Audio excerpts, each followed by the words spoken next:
Waliigaltee nageenyaa mootummaa Federaalaa Itiyoophiyaatii fi adda bilisummaa uummata Tigraay gidduutti Afrikaa Kibbaa fi Keeniyaa keessatti taasifame irratti hundaa'uudhaan waraanni adda bilisummaa uummata Tigraay meeshaalee waraanaa ulfaataa ta'an mootummaa Federaalaatti dabarsee kennuu jalqabuu isaa dubbii himaan adda bilisummaa uummata Tigraay Geetaachoo Raddaa ibsanii jiru. Obbo Geetaachoon roobii har'aa fuula Tiwiitarii isaanii irratti gareen gamtaa Afrikaa sirna hiikkannaa meeshaa waraanaa hordofuu isaa ibsanii waliigalteewwan taasifaman biroos akka guutummaatti hojiirra oolanu abdii qabaachuu isaanii ibsaniiru. Humnoottan Tigraay waraanni mootummaa Eertiraa akka Tigraayin gallakkisee ba'u kan barbaadanu yommuu ta'u, namoottan ijaan argan kan waabeffate maddi oduu Associated Press loltoonni Eertiraa bakkeewwan muraasa keessa ammayyuu akka jiran gabaasee jira. Wal waraansi lubbuu 100,000 lakkaa'amu galaafate erga waliigalteedhaan goolabamee booda tajaajilawwan bu'uuraa, balaliin xiyyaaraa, gargaarsi namoomaa lammiiwwan Tigraay warreen gargarcitanii turanii fi itti fufuu isaa gabaasni Associated Press ibsee jira.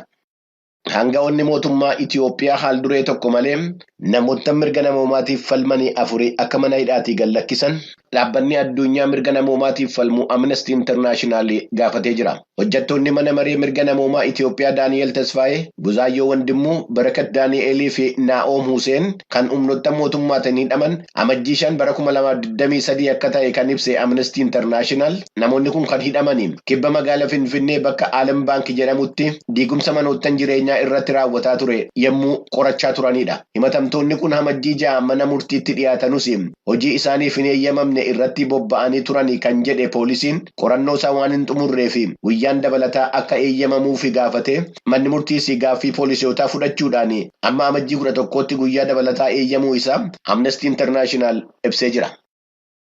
Biyyoottan Afrikaa daawwachaa kan jiran ministeerri dhimma alaa Chaayinaa Kiwingaang sirna baniinsa wiirtuu dhukkuboota daddarboo Afrikaa to'achuudhaaf ittisuu isa gargaarsa Chaayinaatiin Finfinnee keessatti ijaarame irratti ibsa kennaniin Afrikaan mana maree nageenyaa mootummoota gamtoomanii keessatti bakka dhaabbataa ta'e qabaachuudhaaf gaaffii dhiyeessaa jirtu bira darbuudhaan waa'ee nageenyaa fi misooma diinagdee biyyi isaanii Afrikaa wajjiniin hojjechuu qabdu irratti xiyyeeffachuun isaanii gabaasameera.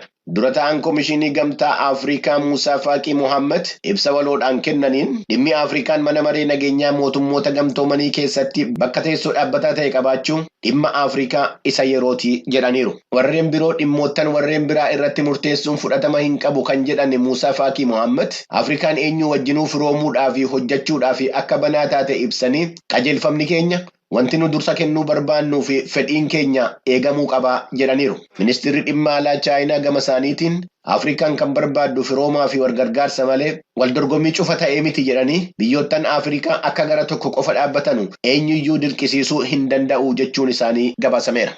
Kan hordofaa jirtan sagalee Ameerikaa sagantaa afaan Oromooti. Humni galaanaa Yuunaayitid Isteetsi meeshaalee waraanaa Iraan irraa gara Yemenitti galaana irraan darbaa turan torban darbe keessa to'achuu isaa qibxata kaleessaa beeksisee jira.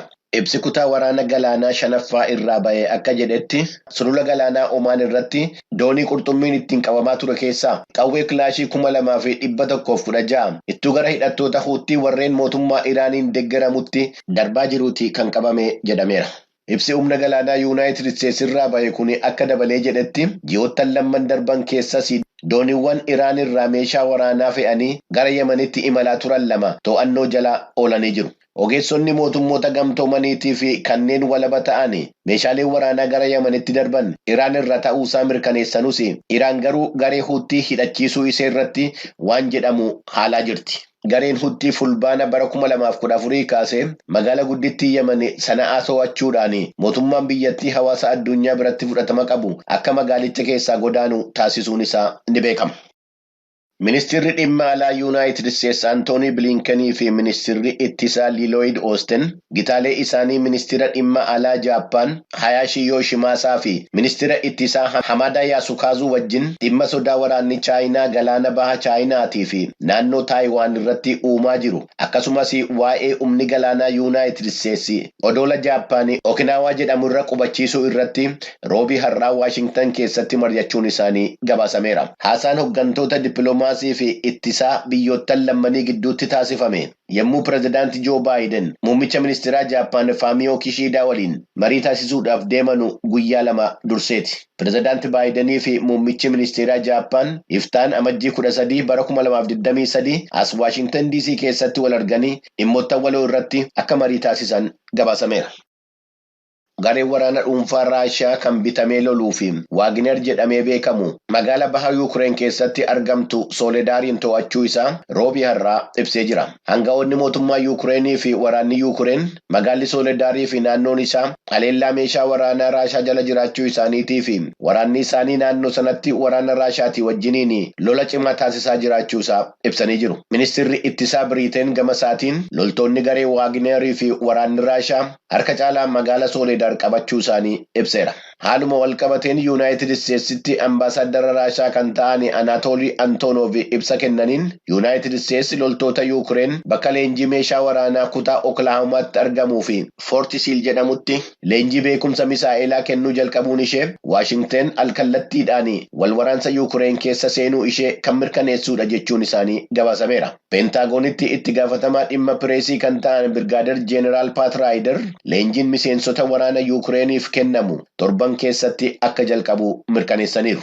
Jeneraal Raayider itti dabaluudhaan akka jedhanitti leenjii kana irratti kan hirmaatan loltoonni Yuukireen lakkoofsaan 90 amma 100 yommuu ta'an akkaataa fayyadama sirna ittisa misaa'elaa Paatriyoot jedhamu irratti leenjiin ji'oottan muraasa fudhatu kennamuudhaaf deemaa jira.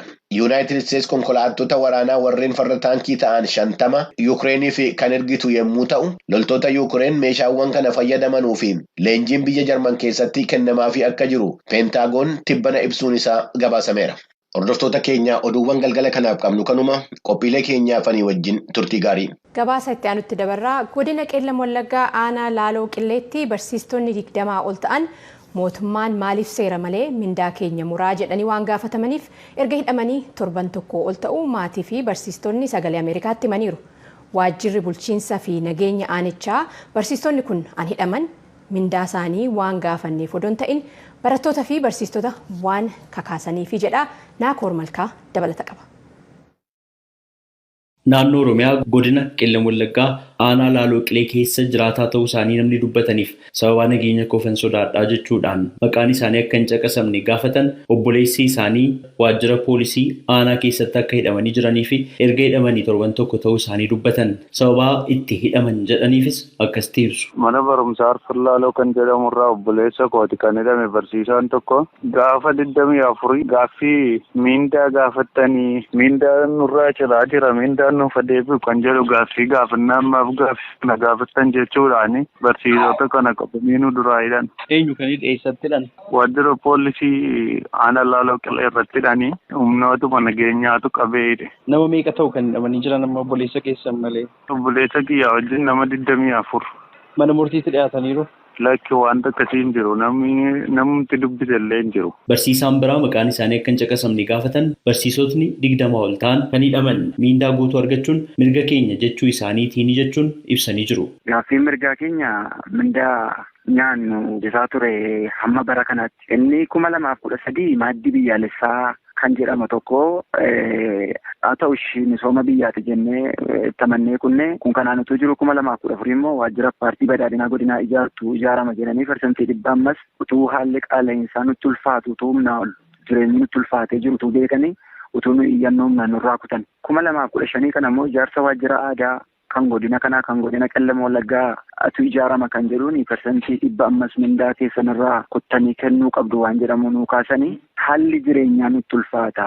Jireenyi nuti amma keessa jiraachaa jiru baay'ee ulfaataadha. Qaala'insi baay'ee nutti cimeera. Kanaaf hamma kana kennuu hin dandeenyu. Hamma dandeenyu humna keenya kennina yeroo nuyi jennuun isaan kan isaan nuu kaasan parsantii 99.9 hin danda'amu dhibbarraa kan hafee kan jedhu nuu kaasanii yeroo nuyi dinnutti immoo mindaa keenya qabu. Mindaa keenya ji'aan yeroon akka inni gadi dhiifamne godhanii qabaniiti kan isaan booddee hambisaa turan. Guutuu nuu kaffalaa jennee gaafanne xalaadhaan barreeffamaan. Isaan kana gidduutti maal godhanii waldaa barsiisota keenyaa hidhuu jalqaban jechuudha gaafa 24. Kana booddee maaliif akkas ta'a jennaan isin ajjeefnaa isiniinaa maal isin goona kan jedhu dararrumna olii gaafa nutti baay'atu nuun barataadhaan muka baalatuun jedhin mana barnootaa gadhiifnee baane jechuudha. Sodaa lubbuu keenyaati. Barsiisonni hidhaman kun baay'inni isaanii 20 olii naannoo xiqqate naannoo manneen barnoota mana barnootaa jaarraati kan isaan qabaman. Dhimma kana irratti deebii kan kennan itti gaafatamaan waajjira bulchiinsaaf nageenyaa aanaa Laaloo Qilee obbo Biraanuu Gannatii sababaan itti barsiisonni hidhamaniif waan miindaa guutuu isaanii gaafataniif miti jedhu. Ofii isaaniitii didaniin jedhe ofii isaaniitii dhufaniitu ofuma mana barumsaatti goolii uumanii jalqaba. Barataa barsiisuu didanii barataadhaan galii jedhanii barattoota daree gaheetti dhiisanii galan. Barataa deebi'aa barsiisaa gaaffii keessan immoo karaa seera qabeessaan gaafadhaa kan jedhu kallattii kennee bulchaan jechuudha. Tole. Lakki nun barbaachisu kan jedhu kaasanii jechuudha isaan immoo. Baruu barsiisuu dhaabuun immoo ijoollee dhaloota Oromoo ajjeesuu ta'a waanta ta'eef gabataa barnootaatti barataan deebi'ee barsiisaan immoo dhaqee barsiisuu kan jedhu kallattii kennee lakkii dhanneen barsiifnoodha. Warri kun fedhii barsiisuu hin qabani kan jedhudha. Ugguraa barnoota irratti gaggeessuudhaan kan wal qabatu. Gaafa gorsanii gashiin jedhamu lakkii hin galluu hin gorfamnuu kan jedhu kaasan jechuudha. Obbo Biraanuun barsiisonni kunneen guyyaa qabamanii turan sana akka gadhiifaman gaafatamanii turanii ta'ullee isaan bahuudhaaf fedhii hin agarsiisne rakkoo kana abbootii gadaa fi jaarsolii biyyaa wajjin ta'uudhaan hiikuudhaaf hojjetaa jirra. Barsiisonni kunneenis bahanii akka gara hojii barsiisuu isaaniitti deebi'an gochuuf tattaaffii gochaa jirra jechuudhaan ibsanii jiru. Sababa barsiisotni hidhamanii jiraniif manneen barnootaa ja'anittu barumsi kennamaa hin jiru jechuudhaan barsiisotaaf maatiin hidhamtootaa gaafanne kan dubbatanis ta'u obbo Biraanuun garuu barnootni addaan hin cinne jechuudhaan haalanii jiru. Dhimma kana irratti waajjira barnootaa fi waajjira bulchiinsaaf nageenyaa godina Qeellam Wallaggaa irraa deebii dabalataa argachuudhaaf tattaaffiin taasifne hin milkoofne.